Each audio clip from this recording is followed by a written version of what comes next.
Magandang gabi, Pilipinas! Bayan na sa 8,000 guro sa Western Visayas ang binigyan ng promotion at pinanumpa ni Pangulong Ferdinand R. Marcos Jr.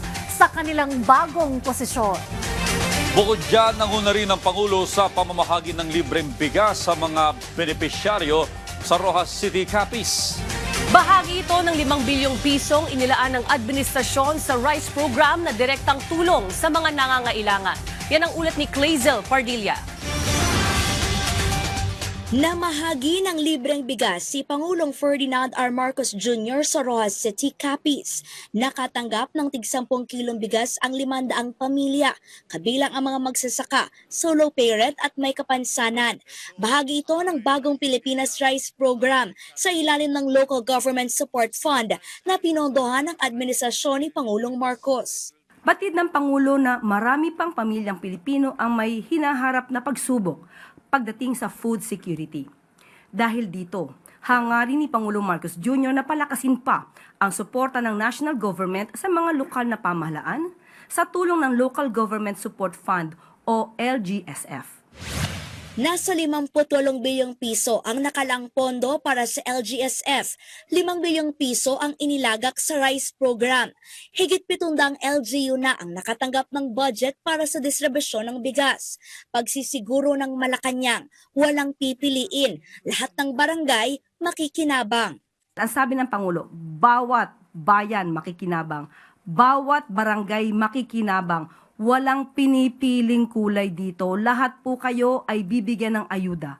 So kung meron po kayong kinakailangang mga dokumento makumpleto, ikumpleto niyo po lahat yan at wag po kayong magpadala sa politika. Lahat po kayo makakatanggap ng ayuda. 8,000 guro at school head sa Western Visayas ang nanumpa sa harap ni Pangulong Marcos sa Rojas City. Ito ang pinakamaraming bilang ng mga teacher na na-promote sa isang araw na bahagi ng Expanded Career Progression Program o ECP. Dahil dyan, higit 79,000 na mga guro ang na-promote sa ilalim ng naturang programa. Ayon kay Pangulong Marcos, layo nitong tulungan ang mga pampublikong guro na umabante sa kanilang profesyon at magkaroon ng mas malaking benepisyo. Tiwala si Pangulong Marcos na sa ganitong paraan, mahikayat ang mga teacher na manatili sa Pilipinas, epektibong makapagturo at mapataas ang antas ng edukasyon. Pinangako ko sa inyo ito nung aking SONA at kailangan natin ipatupad ang mga napakahalagang pangako na ating binigay sa inyo. Kaya sinabi ko, hindi na tayo papayag na merong guro na magre-retire ng Teacher 1 dahil hindi naman talaga tama yun. Tiniyak ng Presidente ang patuloy na suporta sa mga teacher, kabilang ang pagbawas sa mga administrative work, karagdagang teaching position, allowance, at pabahay.